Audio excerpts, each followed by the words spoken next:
Welcome back. Congress in the midst of a December sprint, the lame duck session well underway. Congress still needing to fund the government this month, but a ton of the oxygen has been focused on President-elect Trump's nominees. All this as House Republicans brace for a razor-thin majority come January.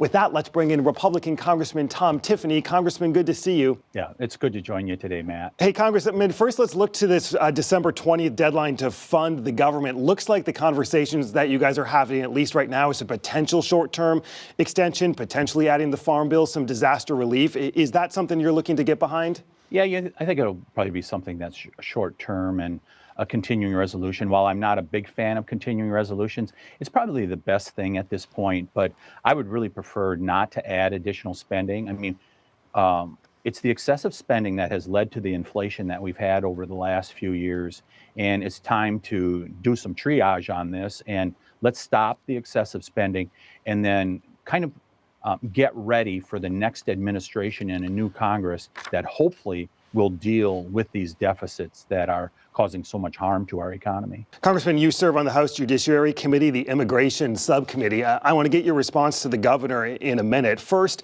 in terms of what Trump is proposing with mass deportations, I'm curious how far you would like to see the administration go. I mean, is this literally going door to door in communities across the country? I think where you start, Matt, is there's 1.5 million people that have deportation orders that are already in place. They should be removed from the country. The orders are already there. Beyond that, would you like to see expedited processes in terms of searching out for people who may be here illegally? I mean, if you're here illegally, you should leave the country. And I think one of the ideas being floated is that, hey, we're going to give you 100 days, 200 days if you're here illegally in the country to be able to go back home, and then you can sign up to come into our country legally. We believe in legal immigration, but boy, we've got to shut off what has happened here over the last 4 years because it's done tremendous harm to America. As we just heard, Governor Evers told us that he is going to push back on the Trump administration on this, and he specifically pointed to labor for farmers and factories here in the state. I'm curious your response to that. I was really surprised by Governor Evers' comment because, in effect, what he's saying, I'm going to put illegal immigrants before the citizens of the state of Wisconsin. Here's the chief executive for the state of Wisconsin saying American citizens or Wisconsin citizens are going to come last. And perhaps he didn't get the memo from the voters, including in Wisconsin on November 5th, but they said, we want that border secured. And Governor Evers clearly is not acknowledging that fact at this point. Should something happen to officials, state, local officials, if they defy the Trump administration orders? Oh, the law is very clear. The federal law is very clear that if you stand in the way of someone being removed from the country that is here illegally, you've committed a crime.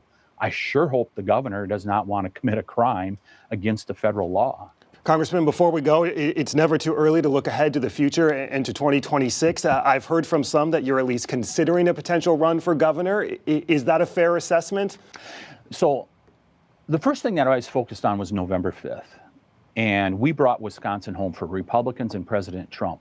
The next thing that I am focused on is we have unified government now in Washington, D.C.